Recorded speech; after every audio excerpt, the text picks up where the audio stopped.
The whole formula is act on your highest passion every moment that you can to the best of your ability, taking it as far as you can possibly take it until you can take it no further, with absolutely, here it comes, zero expectation for what the outcome should be. Why?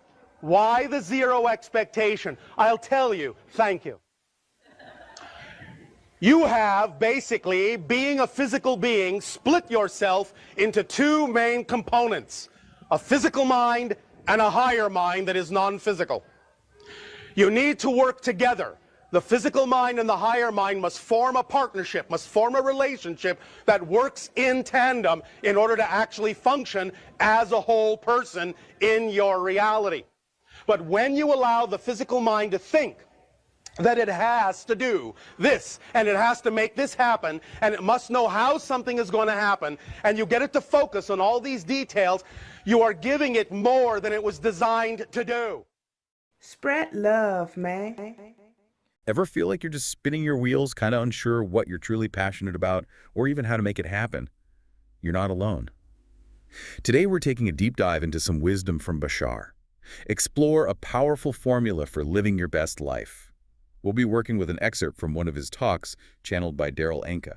Yeah, you know what's fascinating about Bashar's approach? It really flips the script on how we usually think about achieving our goals. Okay, so what is this game-changing formula? Well, Bashar says, and I quote, "Act on your highest passion every moment that you can to the best of your ability with zero expectation for what the outcome should be." Zero expectation. That sounds almost counterintuitive, doesn't it? Don't we need goals and a clear vision of what we want to achieve? Well, we do, but it's about understanding the difference between setting an intention and clinging to a rigid expectation for the outcome. Bashar talks about the interplay between the physical mind and the higher mind.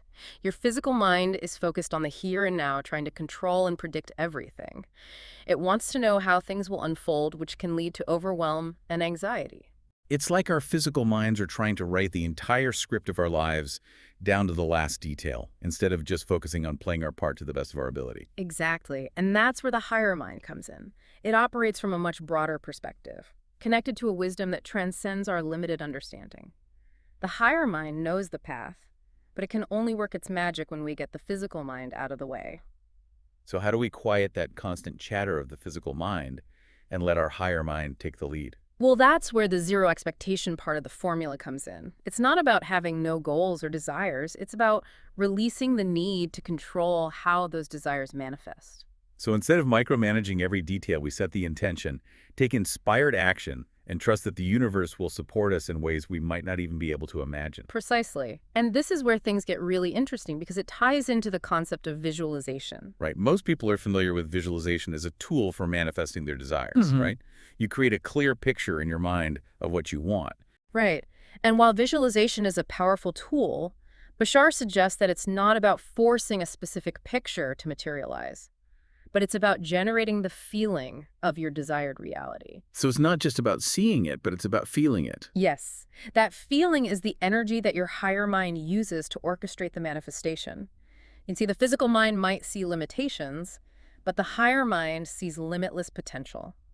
Bashar uses a great analogy. He says, what the physical mind sees as the ceiling is just the floor for the higher mind. Wow, that really shifts your perspective, doesn't it? It's like suddenly realizing that you've been playing in a tiny sandbox when there's a whole universe out there waiting to be explored. Exactly. And because of that, what manifests might look completely different from what you initially visualized, but it will always be a perfect reflection of the energy you've put out there.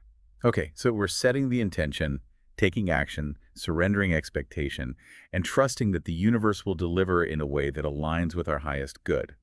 But what happens when things don't go according to plan? When we encounter obstacles or setbacks? Well, that's where another powerful concept from Bashar comes in. The meaningless nature of life. Meaningless? Yeah. That doesn't sound very uplifting. I know it sounds paradoxical, but stay with me. Bashar isn't suggesting that life is pointless or without purpose. He's saying that there's no preset universal definition of what life should be or what any given experience means. So it's like a blank canvas. We get to choose the colors and create the picture. Yes. And it's incredibly empowering because it means we're not bound by any external definitions or limitations. We have the power to shape our own reality through the meanings we choose, For example, let's say you're feeling stuck in your career. Yeah, that's definitely a situation a lot of people can relate to. Feeling unfulfilled, like you're not living up to your potential. The meaningless concept suggests there's no preordained right career path. Instead of seeing this as a failure, you could choose to see your current job as a stepping stone. It might not be the final destination, but the experiences you gain, even the challenges, can guide you towards something more fulfilling. You get to decide what success means to you and create a path that aligns with your unique values. So it's about taking ownership of the narrative, right? Not letting external definitions dictate our worth or our potential. That's the key. And this is where we see the connection between zero expectation and the meaningless nature of life. When we let go of our preconceived notions about how things should be, we open ourselves up to a world of infinite possibilities.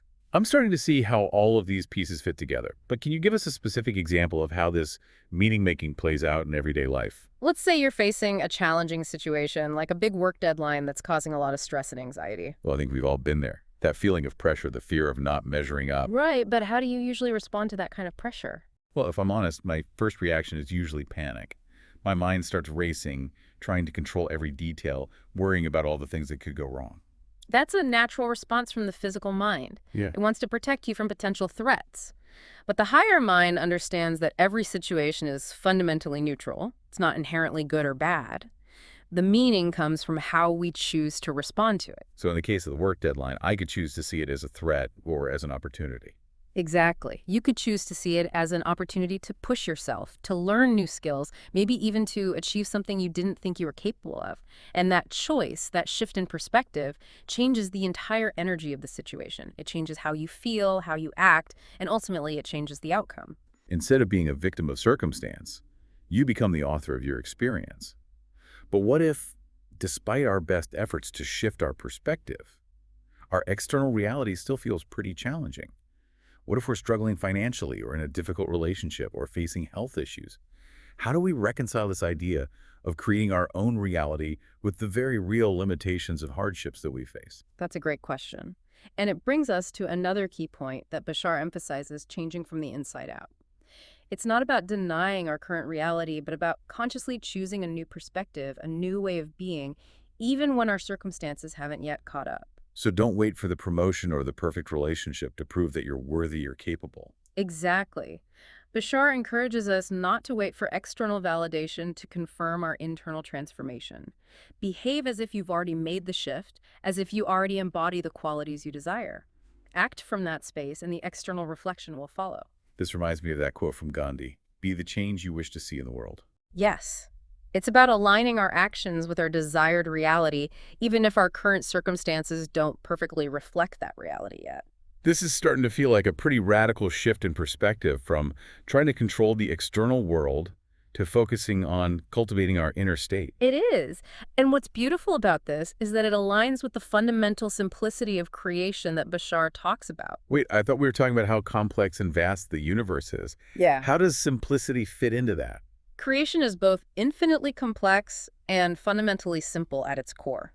It has to be, otherwise, as Bashar puts it, it would fall and collapse under its own weight. Imagine that. The universe imploding because it just got too confusing. Yeah, I think we can all relate to that feeling. Exactly. But in all seriousness, the simplicity is what makes infinite possibilities possible. It's the foundation upon which all of creation rests, and it's accessible to each of us when we align with our higher minds and embrace the power of choice. This is all starting to click for me. So even though we're talking about some pretty mind-bending concepts, the essence of what Bashar is sharing is actually quite simple. Act on your passion, surrender expectation, and choose the meaning you give to your experiences. You got it.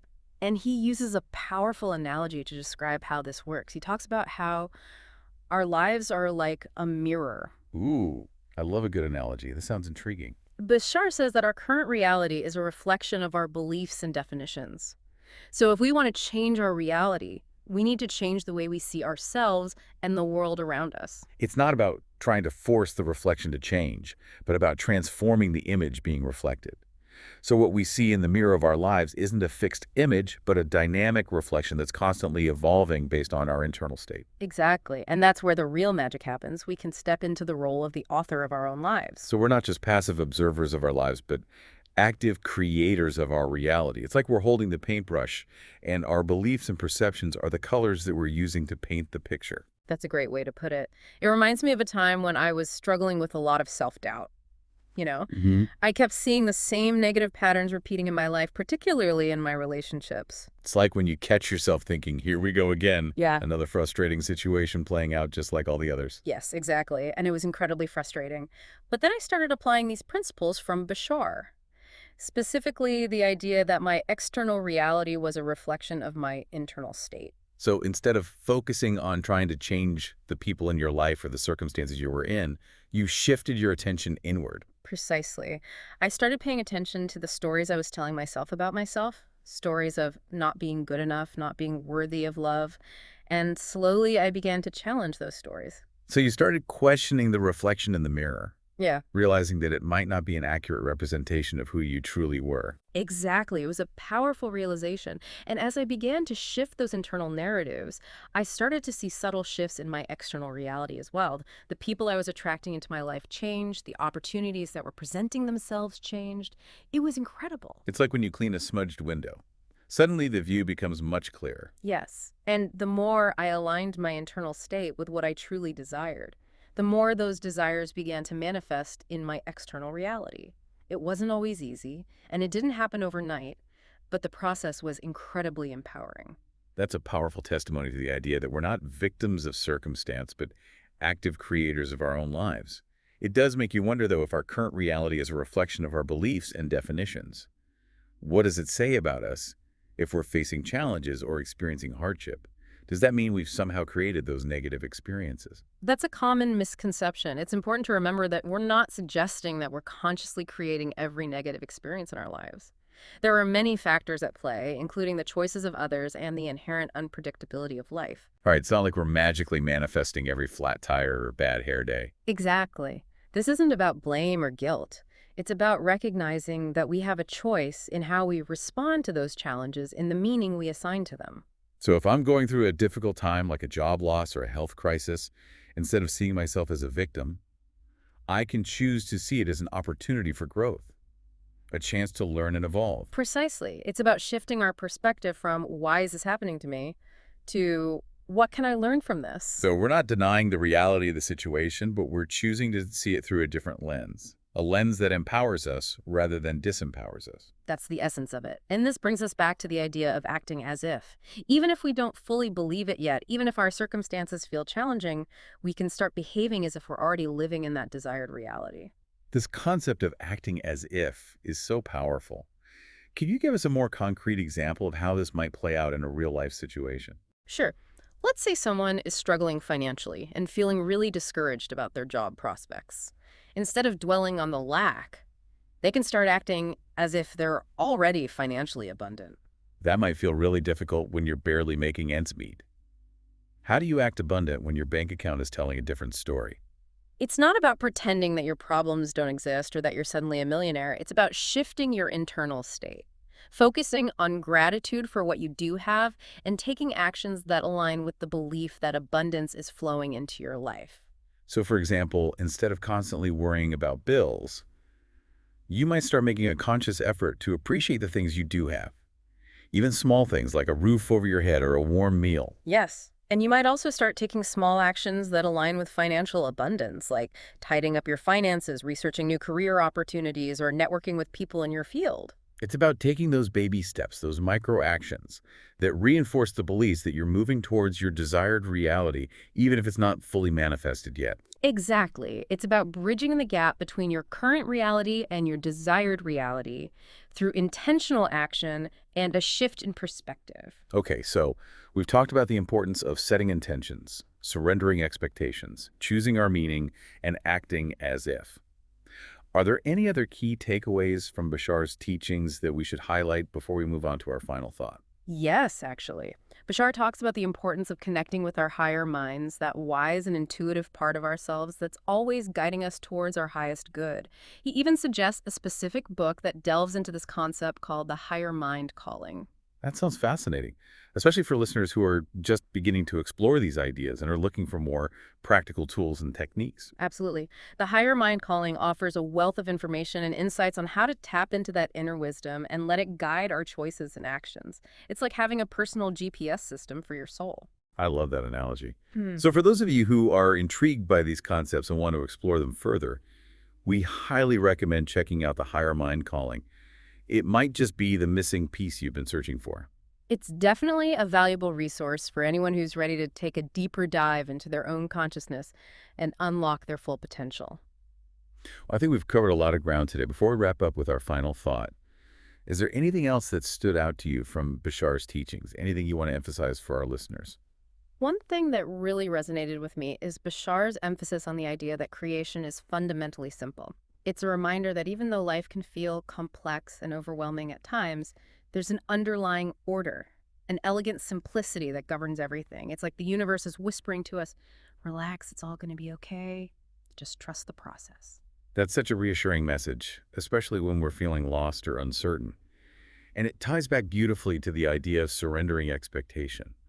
When we let go of our need to control and micromanage, we open ourselves up to a world of infinite possibilities. Exactly. It's in that space of surrender, of letting go, that the magic truly happens. Which leads us perfectly to our final thought for today. If life truly is a mirror, reflecting back to us our deepest beliefs and definitions, what does your current reality say about you? That's a powerful question. It invites us to step back and really examine the stories we're telling ourselves, the beliefs that are shaping our experiences. Because if we don't like what we see in the mirror, it's not about trying to change the reflection itself. It's about going within and transforming the image being reflected. And remember, those stories are not set in stone. We have the power to rewrite them, to create new narratives that align with our highest aspirations. So take some time to reflect on this question, dear listeners. What does your current reality reveal about your beliefs and definitions? And more importantly, what new story are you ready to tell? Yeah, it really is a powerful invitation to kind of step into that role, go the author of our own lives. We get to decide what story we want to tell, what kind of world we want to create for ourselves. And it all starts with that inner shift. You know, we've been talking about letting go of expectation, choosing our meaning, acting as if. It all points to the idea of surrendering to something greater than ourselves. Yeah, so often we get caught up in that day-to-day, reacting to circumstances, feeling like we're just at the mercy of those external forces. But this conversation has been a great reminder that we always have a choice. Always, even when it feels like we don't, even when our options seem so limited, there's always a choice in how we respond, in the meaning we assign, in the story we choose to tell. And those choices, even the seemingly small ones, they have the power to transform our entire reality. Absolutely. Those subtle shifts in perspective, they can create ripples that extend far beyond our immediate circumstances. It's like a quantum leap, jumping from one reality to another simply by changing our internal state. Oh, I love that analogy. And it reminds me of something else Bashar talks about, the power of alignment with our higher selves, with our purpose, with the flow of the universe. Yeah, when we're in alignment, things just seem to fall into place effortlessly. It's like we're riding a wave instead of struggling against the current. I think that's the feeling we're all seeking, right? That sense of ease of flow, of being in the right place at the right time. And it all starts with that inner shift. We've talked about a lot of really powerful tools today: surrendering expectation, choosing meaning, acting as if, connecting with our higher minds. These are all practices that can help us cultivate that inner alignment. Yeah, it's been such a rich and insightful conversation before we wrap things up. I want to go back to that final thought you posed earlier. What does your current reality say about you? I think it's such an important question for all of us to reflect on. If our lives are truly mirrors reflecting our beliefs and definitions, then what is the reflection telling us? And if we don't like what we see, remember, it's not about trying to change the reflection itself. It's about going within and transforming the image being reflected. Exactly. And that's where the real journey begins, the journey of self-discovery, of challenging our limiting beliefs, of stepping into our full potential. So as we wrap up our deep dive today, dear listeners, I encourage you to spend some time reflecting on this question. What does your current reality reveal about your beliefs and definitions? And even more importantly, what new story are you ready to tell? Remember, you have the power to choose. You have the power to create a reality that aligns with your heart's desires. It all starts with a A shift in perspective, a willingness to step into the unknown and embrace the limitless possibilities that await. It's a beautiful message to end on. Thank you for guiding us through this deep dive. It's been my pleasure. And to our listeners, keep exploring, keep questioning, keep creating. We'll see you next time for another deep dive into the mysteries of life.